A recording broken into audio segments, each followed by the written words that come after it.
La franquicia de Dragon Ball ha tenido gran variedad de enemigos finales en sus respectivas sagas o arcos, destacándose entre ellos el Gran Freezer, pese a que su legado fue manchado en la peli que habla de su resurrección, y a día de hoy, este señor me parece el mejor villano de la franquicia, sin olvidar que es el más mediático. Fue tan bueno su desempeño en la saga regular que la productora no se quiso quedar corta y decidió añadirle cositas a su lore, de modo no canónico pero se entiende la idea, regalándonos de esta forma a su hermano mayor llamado Cooler, quien protagonizaría no solo una cinta, pero ya llegará su momento para hablar de ello. Y como no podía ser de otra forma, vengo a contarles las curiosidades y errores a mi juicio que pude encontrar en esta cinta, por lo que sin más que añadir, empezamos. La apertura de esta película son los momentos finales de Bardock. Sin embargo, los diálogos en el idioma latino son un tanto diferentes. Tu destino cambiará. Voy a acabar contigo. Esta será una oportunidad para cambiar y obviamente también tu miserable destino. Y dicha desigualdad se notaría nuevamente cuando Freezer recuerda al tipo en la previa de su duelo con Goku. ¡Vamos, Freezer! Cerrando con la risa de Freezer al momento de absorber el denominado cañón espiritual final, y que en esta ocasión no fue doblada y se limitó a utilizar el idioma original. Todo esto estaba siendo observado a lo lejos por soldados de Cooler en sus monitores, a quienes les colocan un tono sepia para aparentar antigüedad desde nuestra perspectiva, y aparece el rostro del Saiyajin tal cual figura en las otras entregas a punto de valer barriga. Sin embargo, lo curioso vendría a ser en cómo le hicieron para enfocar su rostro, ya que se supone esto ocurre dentro de la bola de energía, y si bien nosotros podemos observarlo porque somos espectadores, se supone que para ellos esto es real. Y en lo que andaban se percatan de la nave de Goku a quien pensaban derribar pero son frenados por el villano de esta cinta, generando así un efecto mariposa que terminaría con la destrucción de su estirpe, quien además declara es un error de Freezer y por ende su problema. Casualmente parte de esa escena se repetiría al momento que Cooler ve pasar su vida cuando lo arrojan contra el sol, y no sé si su memoria se distorsionó en ese momento, pero hay una sutil diferencia en los diálogos nuevamente. ¿Quiere que lo derribemos? No le haga nada. Si él cometió ese error, que él mismo lo resuelva. ¡Lo vamos a derribar! Sí. No le hagan caso. Ese error lo cometió Freezer.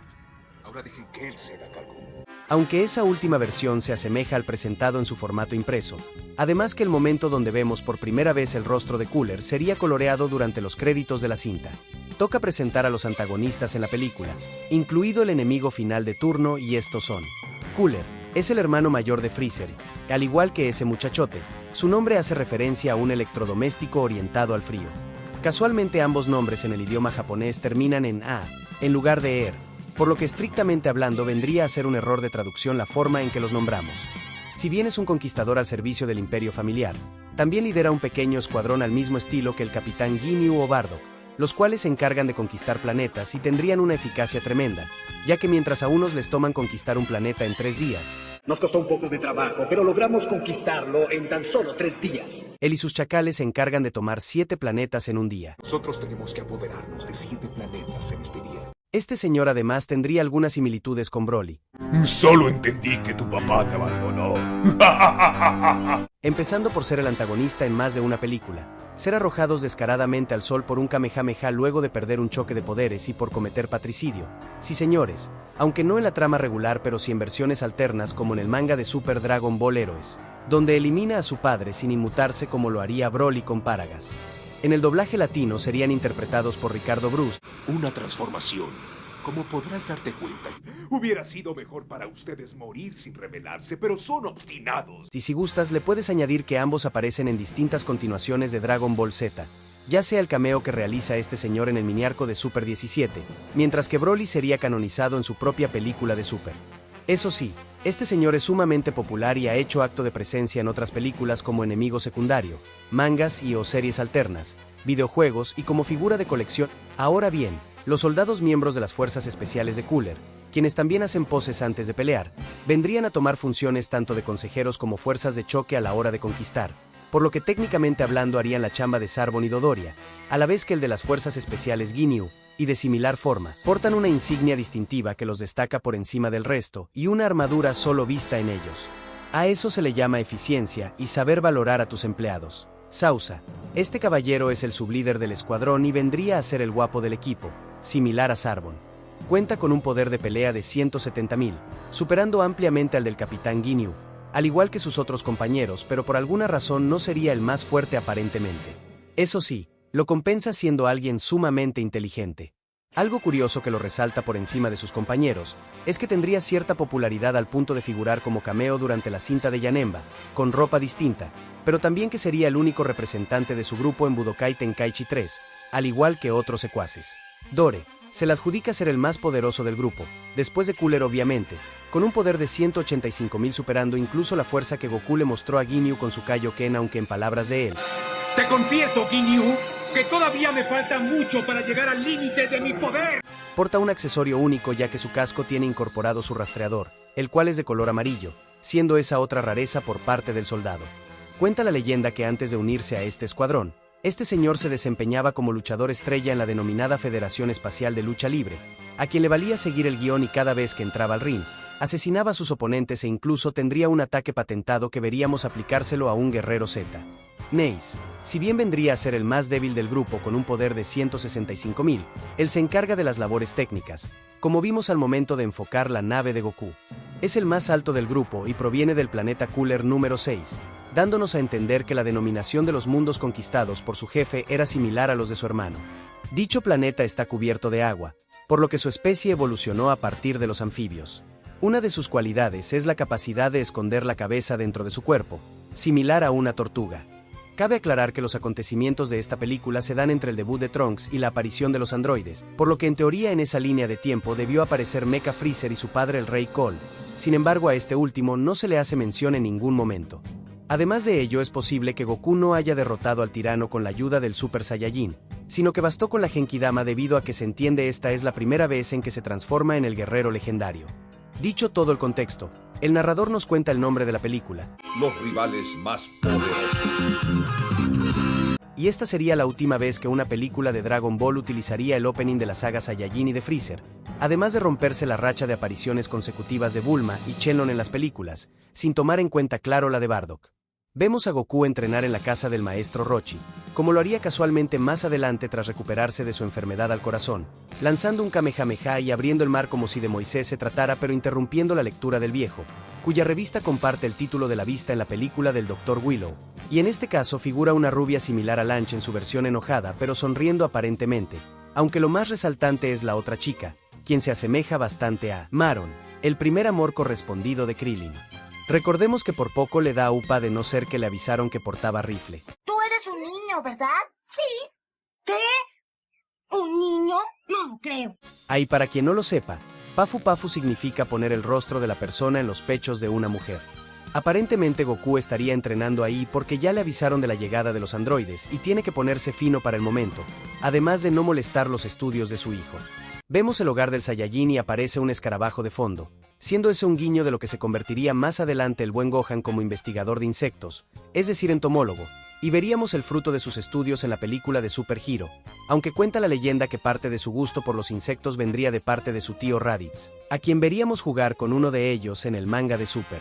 En la habitación de Gohan hay un póster de Arale, replicando lo visto en la película de Slag, y también se asoma el Gran Dragón, siendo esta su última aparición en lo que respecta a las películas, pero en su despedida tendría no una sino dos importantes labores que desempeñar, aunque tranquilamente pudo ser reemplazado en una de ellas, pero la cuestión es que figuró, no como el señorito Ulón que ni chistes aportó, aunque ayudaría a los animalitos más adelante, así que me sirve.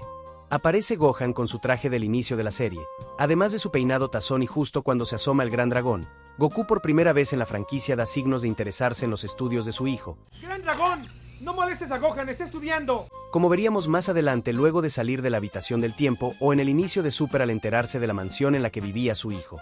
Pero lo que parecía ser el sueño dorado de Milk, termina siendo todo lo contrario, ya que su esposo empujaba al niño para que termine rápido e irse de campamento con Krillin y Ulón, a quienes seguramente se los encontró cuando estaba en la casa de su maestro.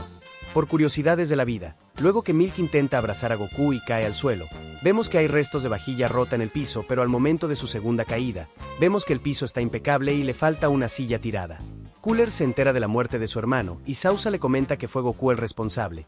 Sin embargo, los únicos enemigos que conocían ese nombre en sus filas eran el Capitán Ginyu y el propio Freezer, por lo que forzosamente debió sobrevivir y contarle a su padre de quién se trataba el tipo. De esta forma Goku se haría conocido no solo en nuestro mundo sino también en el universo, por lo que parten rumbo a la Tierra con el propósito de matar a Goku y destruirla. Pero algo que no puede negar es que casi se mea en los pantalones, que no tiene de solo pensar que se trata del Super Saiyajin. Espero que no se trate del legendario Super Saiyajin. Vemos algunas similitudes en esta película con la vista en la cinta de Tarles, ya que podemos ver en ambos casos hay campamentos, donde se repite casi la misma alineación de personajes, aunque en lugar de Bulma estaría acompañándolos Goku y el Gran Dragón. Gohan mantiene el mismo peinado y, como en esa ocasión, tiene cola, siendo esta la última vez que lo veríamos con ese adicional en las películas, ya que en el especial de Trunks del futuro aparece en una foto cuando era pequeño y tenía cola, además que en un relleno en la saga de Cell vuelve a figurar con esa cosa. Y esta vez el encargado de la comida no es Ulon sino Krillin, pero con el transcurso de los minutos veremos otras similitudes. El momento en que Gohan corta la leña puede ser un tributo a lo visto en el primer episodio de Dragon Ball, cuando su padre hizo algo similar y de un solo golpe, aunque cabe aclarar que la leña en cuestión era mucho más pequeña. Esta acción se iba a volver a repetir de una manera muy similar, pero una distracción lo obligaría a utilizar el hacha. Vemos a Goku pescar, valga la redundancia, un pescado el cual sería de la misma especie que capturó cuando era niño, durante la película de Garlic Jr. o en el cumpleaños de su hijo, aunque este sinvergüenza comenta que será suficiente para llenar el estómago de Ulon, quien por ser un puerquito come bastante, pero sin dudas el que traga más del grupo es él y con diferencia. Goku, Krillin y Gohan sienten una presencia extraña, y dos de ellos son neutralizados fácilmente, pero a juzgar por lo que le hacen a Gohan, es de suponer que ellos saben del punto débil que tienen los Saiyajin, eso y que el hijo de Goku no ha entrenado su cola para anular esa flaqueza, al mismo estilo que su tío Raditz. Todo eso mientras Sausa se comía lo preparado por Krillin. Se ve que al pelón le va bien en la cocina. Al llegar Goku, este se presenta y tras analizar su fuerza, Sausa entiende que puede aumentar la voluntad llegando a la misma conclusión que el Capitán Ginyu, por lo que antes de pelear hacen su presentación y se desata el combate, siendo esta la cuarta vez que Goku pelea contra 3 o más rivales al mismo tiempo. Si tomamos en cuenta claro que en la cinta de Slag le arrojaron 4 bichos mientras lo sujetaban del pie y un sapo lo quería morder. Esta es la cuarta vez que vemos a un enemigo atacar a su aliado, ya que previamente vimos en la saga Saiyajin a Vegeta eliminando tanto a un Saibaiman como al pobre Nappa. En la lucha de Goku contra Whis y Butter estos se golpean al momento que el Saiyajin se mueve y ellos no lo perciben. Además que por poco Goku decapita al anfibio de no ser por su habilidad para ocultar la cabeza, la misma que veríamos años más tarde cortesía de Majin Buu. No es casualidad que Gohan suele estar en el radar del enemigo de turno, y tal cual ocurrió en la saga de los Saiyajin y la cinta de Slag, es protegido a costa de la integridad de alguien más, siendo en esta ocasión su padre quien recibe de lleno un rayo ocular que bien podría haber acabado con su vida y con la película, ya que tranquilamente se podría convertir en Super Saiyajin al ver su muerte y con ello mandar a todos directo al sol. Cierto, al momento de recibir el ataque y contestarle, podemos ver a Cooler bastante similar a lo que posteriormente vendría a ser su versión mecha. El tipo manda a sus soldados buscar a los Saiyajin, quienes se habían refugiado en una cueva, por lo que deciden sacarlos de su escondite destruyendo el bosque que los rodeaba, como casualmente ocurriría en la película de Tarles y cuya acción medio se asemejaría a lo hecho por Dodoria cuando se había hartado de buscar a Gohan y Krillin, luego que lo patearon y salvaron a Dende. Al momento que Krillin salva a Ulon de ser aplastado por rocas, es detectado por Neis y va a atacarlos, pero confunde la señal y cree que se trata de un pterodáctilo que justo pasaba por ahí. Esta acción tiene bastante similitud con lo visto en la saga de Freezer, cuando Vegeta está a punto de encontrar al pelón junto a Dende, pero una ballena en forma de guión aparece para salvar el día. Gohan va en busca de las semillas del ermitaño sobre el Gran Dragón, aunque bien pudo llamar a la nube voladora, pero bueno, el punto es que el niño escala la torre y llega a pisar la cima por primera vez, aunque dentro del anime regular eso recién pasaría luego de entrenar en la habitación del tiempo, pero a punto estuvo de ser regresado a suelo firme porque no escaló la torre por completo, pero Yajigoda aparecería para entregarle no solo una bolsa llena de esas cosas, también una extra por sí, las dudas, por lo que hasta acá incluso los secundarios han tenido relevancia dentro de la trama o servido de alivio cómico. Gohan y el Gran Dragón son detectados cuando estaban cerca, y tal cual ocurriría nuevamente como en la cinta de Tarles. El pobre dragón sería víctima de un ataque enemigo, en este caso Sausa, mientras que al pobre Gohan le están vapuleando y nuevamente estuvo a punto de morir, ahora a manos de Dore, aplastándole la cabeza de similar forma que se lo harían a Tenchi en el arco de Piccolo Daimaku y a Chaos durante el entrenamiento contra los Saiyajines más débiles de la historia. Pero por algo el pequeño tiene dos papás, y es salvado por Piccolo, quien por fin puede pelear a gusto sin que lo ataquen a traición o sin opción a defenderse, como en absolutamente todas las películas anteriores que apareció, y escuchamos un comentario muy particular. ¡Miren! ¡Volvió a salir otro fenómeno extraño! No te pases el burro hablando de orejas. Piccolo se encargaría en ese momento de dos de los soldados de Cooler, de los cuales uno utilizaba ataques eléctricos, algo que no veíamos dentro de las películas desde Kichime, el gritón que aparece en la protagonizada por Willow, y en menor medida desde Nappa, cuando infundió su cuerpo en lo que parece ser electricidad y facilitó que le arranquen el brazo al pobre Tenchi. Al momento de luchar contra el tercero, Picoro utiliza su alargamiento de brazo como lo hizo en la película de Tarles, y que no volveríamos a ver por lo menos hasta Super cuando el Nameku se enfrenta a Frost. En lo que respecta al anime, la daga de energía que despliega Sausa es la primera vez que se utiliza dentro de la franquicia, la cual sería reciclada en distintas ocasiones y con variantes, como en el caso de Bellito, Samas e incluso un dios de la destrucción recurriría a esa técnica. A Trunks se le puede atribuir también ese recurso, aunque en él es un poco diferente. Al momento que Picoro ve a Cooler y recibe su ataque, de modo bastante similar a lo que le hizo Freezer previo a que Goku se transforme, sospecho que por su mente pasó algo así. ¿Por qué en nombre de Dios? ¡Él sigue vivo! Facilitando que Sausa encuentre el escondite de los muchachos y quemando la mayoría de las semillas, pero no todas gracias a Yajigo. Pero en lo que Goku iba comiendo ya se habían despachado a los enanos, aunque esto medio que no tiene mucho sentido en sí, ya que Gohan no solo fue capaz de darle pelea a Freezer en su segunda forma, sino que incluso lo puso contra las cuerdas en la tercera donde era mucho más poderoso que este sujeto, aunque medio se puede justificar porque no le dejaron que se enoje y tome vuelo. Al recuperarse, Goku recibe un Zenkai que lo pondría a punto para luchar, de similar forma a lo que ocurrió en Nameku luego de recuperarse tras la pelea con Ginyu y para no perder la costumbre, le dice a su contrincante que mejor se retire ante la diferencia de poder, como lo haría con Jizz y Butter además de los soldados de Slag. Pero bien dicen que Dios le da sus batallas más difíciles a sus mejores guerreros y uno de ellos es Picoro a quien lo rematan y por pura suerte no se va al otro mundo. Goku pelea contra Cooler, y al momento que este le arroja una bola de energía la cual es rechazada por el Saiyajin, es casi un calco a lo ocurrido en el combate de Nameku, donde a Goku casi se le queman las manos e incluso lo arroja de la cola, similar a lo que hizo con el tirano. Pero esto sorprende a Cooler, quien no tenía idea del poder de su oponente y decide recurrir a una herramienta misteriosa que le iba a servir más tarde y ese momento es ahora, quien del mismo modo que su hermano se inspiró en el xenomorfo para su segunda transformación. En este caso Cooler alcanza una nueva fase y se inspira parcialmente en Depredador. ¿Saben de cine o quizás se los toparon en el espacio? Ok, esas ya son teorías fumadas. La balanza se inclina a favor del villano y empieza a hacerlo trizas a punta de golpes. Así Goku utilice o no el Kaioken igual lo apalean, hasta que decide recurrir a lo que sospecho es el Kaioken por 20 y decide lanzar su Kamehameha como lo hizo con el hermano de su enemigo, pero tal cual esa ocasión no sirve para nada y lo que es más humillante. Cooler se desliza a través de la técnica y le da un buen golpe. Juraría que vi a otro personaje hacer esta hazaña, pero lo más cercano que se me ocurre es ver a Goku deslizarse para derrotar a Kefla, por lo que si alguien se acuerda del dato puede dejarle los comentarios, o quizás es un efecto Mandela. Goku del puro coraje al ver que sus amigos valieron barriga se saca la reata y logra transformarse en el Super Saiyajin, no sin antes dar energía a un pajarito para que pueda continuar su recorrido, al mismo estilo que haría su versión canónica con Freezer. Los frames utilizados en esta cinta al momento que Goku ya es rubio, son parecidos a lo ocurrido en Nameku, desde la vista de perfil, el sujetar su brazo para que no ande fregando, expulsar su ki solo porque le tiene cólera, decirle que es una basura. ¡Eres una basura!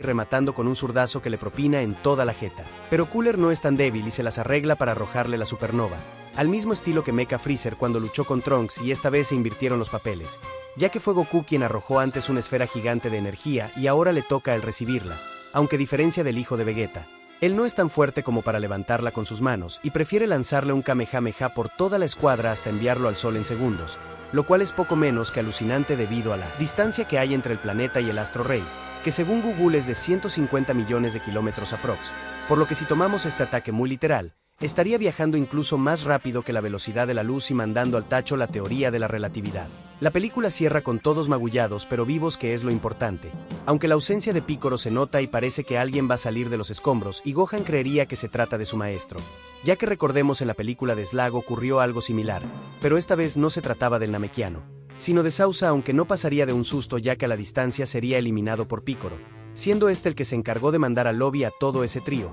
emulando lo hecho por Vegeta. Contra los guiños. En los créditos del doblaje por alguna razón me aparece Seun, el tipo que fue exterminado por Slag en tiempo récord. Imagino que por un error al momento de elaborar la parte final de la cinta, pero si alguien tiene Crunchyroll y pueda verificar que también le salga ese detalle se lo agradecería un montón. En lo personal me agradó bastante que conectara la cinta de Bardo con esta para darle cierta continuidad a lo visto durante las películas y que no están ahí para simplemente meterlos con calzador. Aunque no por ello le tiro hate a otras películas, se agradece mucho el esfuerzo. Ver el terror que infundía la sola presencia de Cooler debido al trauma que les generó su hermano es casi poético, digno de un villano capaz de despertar las inseguridades en sus oponentes y que no se anda con cuentos, aunque por orgulloso no una sino 2 veces al no derribar la nave de Goku y no hacer explotar el mundo donde vivían los Saiyajin. A diferencia de su hermano que al menos lo intentó, es que valdría barriga. Mucho se ha especulado de dónde andaban los demás guerreros Z, incluido Vegeta, pero imagino que andarán por ahí entrenando para prepararse ante la llegada de los androides ya sea en la Tierra como en el espacio exterior, tal cual veríamos al príncipe de los Saiyajin durante la serie.